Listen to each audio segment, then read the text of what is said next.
10 محرم الحرام کے روزے کی نیت کیسے کریں گے؟ 10 محرم الحرام کے روزے کے لیے تراویح پڑھیں گے یا نہیں؟ محرم کے کتنے روزہ رکھنے ضروری ہیں؟ اگر کوئی صرف عاشورہ کے دن کا 10 محرم الحرام کا ایک ہی روزہ رکھتا ہے تو اس کا روزہ ہوگا یا نہیں؟ 10 محرم الحرام کے روزے کی حقیقت کیا ہے؟ جب نبی کریم صلی اللہ علیہ وسلم مدینہ منورہ تشریف لائے تو آقا کریم صلی اللہ علیہ وسلم نے یہودیوں کو عاشورہ کے دن کا روزہ رکھتے ہوئے دیکھا تو آقا کریم صلی اللہ علیہ وسلم نے پوچھا یہ کیا ہے؟ تو کہا کہ عاشورہ کے دن بنی اسرائیل کو ان کے دشمن سے اللہ نے نجات دلائی تھی اور موسیٰ علیہ السلام اس دن روزہ رکھا کرتے تھے تو ہم بھی اس دن روزہ رکھتے ہیں۔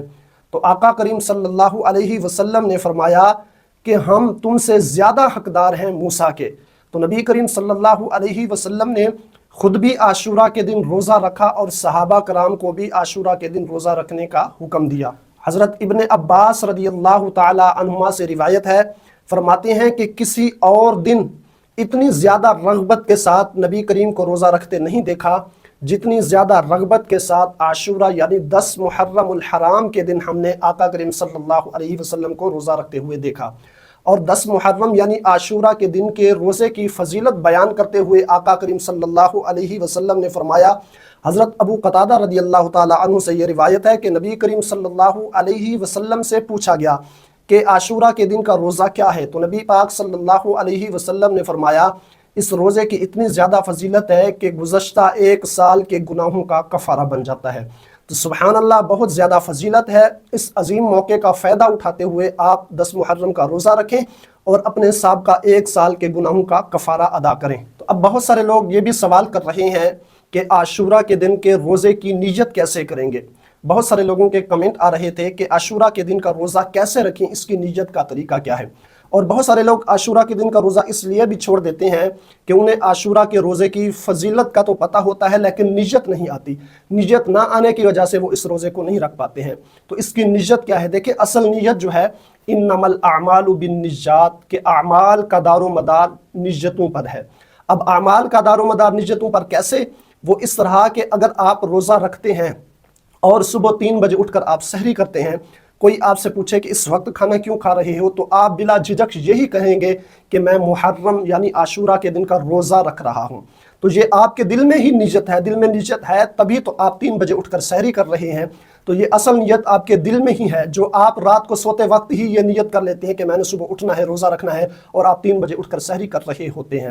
بہرحال زبان سے نیت کرنا یہ کوئی ضروری نہیں ہے، یہ علماء نے لکھا ہے زبان سے نیت کرنا یہ مستحب ہے۔ زبان سے کوئی نیت کرنا چاہے تو وہ یہ کہہ دے کہ میں کل کے دن کے روزے کی نیت کرتا ہوں رات کو ہی، اگر صبح کو سحری کے وقت نیت کرنا چاہتا ہے تو یہ کہہ لے کہ میں آج کے دن کے روزے کی نیت کرتا ہوں، یہ کافی ہے، اس کا روزہ ہو جائے گا۔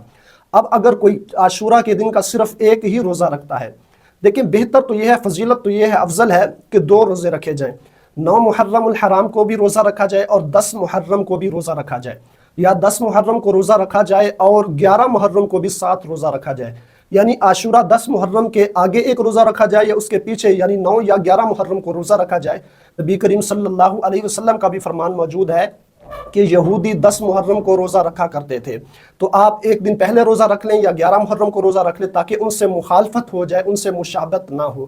تو اس لیے بہتر ہے کہ آپ 2 روزے رکھیں۔ بہرحال اگر کوئی ایک ہی روزہ رکھتا ہے، 10 محرم کا روزہ رکھتا ہے، تو بالکل جائز درست ہے، اس کا روزہ ہو جائے گا اور یہ فضیلت اسے بھی حاصل ہو جائے گی۔ تو اب رہی یہ بات کہ روزے کے لیے تراویح پڑھیں گے یا نہیں۔ آپ اس بات کو ذہن نشین کر لیں کہ نماز تراویح فقط رمضان المبارک میں ہی پڑھی جاتی ہے، سنت مؤکدہ ہے نماز تراویح کا پڑھنا۔ اس کے علاوہ اگر آپ کوئی منت کا روزہ رکھتے ہیں یا کوئی نفلی روزہ رکھتے ہیں یا پھر آپ چاہے رمضان کے روزے کی قضا کا روزہ ہی کیوں نہ رکھیں، نماز تراویح نہیں پڑھیں گے۔ اگر آپ پڑھنا چاہیں تو وہ آپ نفلی طور پر پڑھ سکتے ہیں، یہ آپ کے لیے بالکل جائز ہے۔